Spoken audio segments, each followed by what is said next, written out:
Hey everyone, today in the reading plan, we're in Colossians 4 2 through 6. So I'm going to read that, and then I am going to just focus on mostly 3 and 4.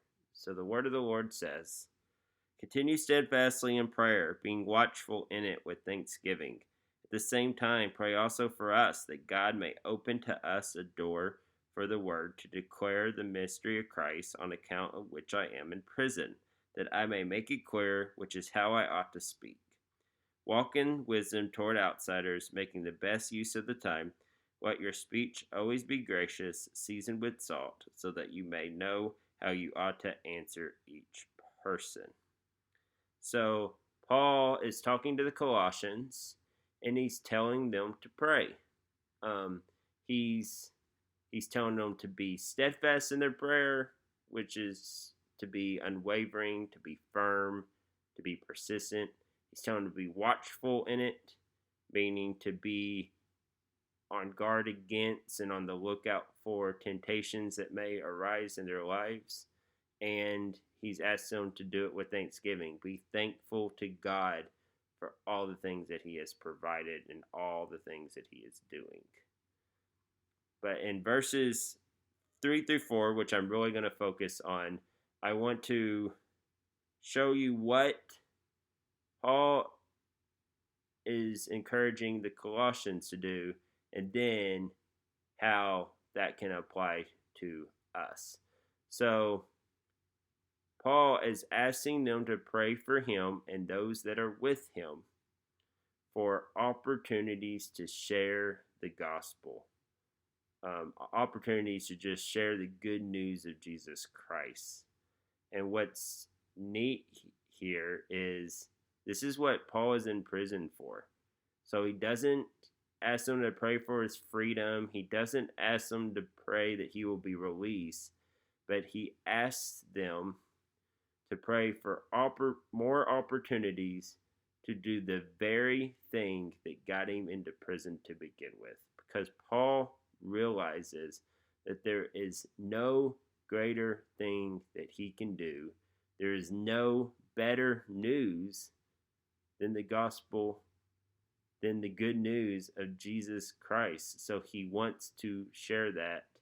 And so he asks them to pray that God may open to us a door for the word.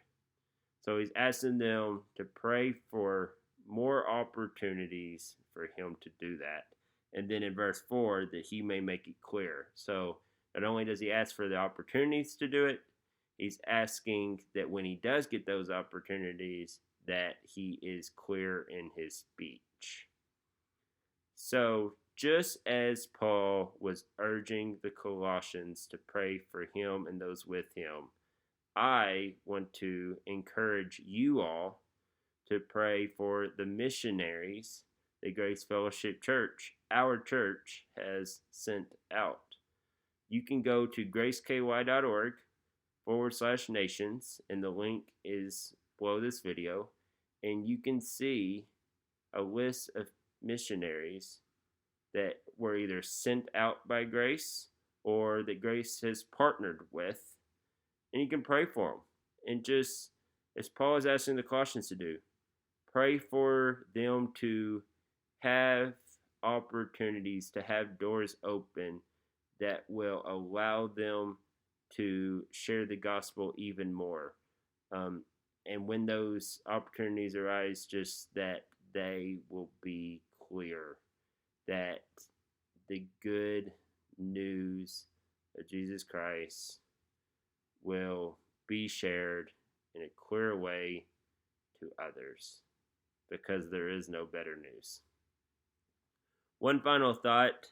Paul, it's down in verse 6. So Paul is also telling them just, to make the best use of your time, to be wise in your time with others. And in verse 6, he says, let your speech always be gracious, seasoned with salt. So salt can make bland food taste good. It can give it flavor. It can make it appetizing. Well, that's what our speech should do for others. It shouldn't turn them away in disgust. It shouldn't be gross. It should be seasoned with salt. It should be appealing. It should be something that they would want and that they would desire. That so we need to pray for God to just help us in our speech because words are very powerful and that they will be appealing and appetizing to others. I love you guys, miss you, and just can't wait to see you again.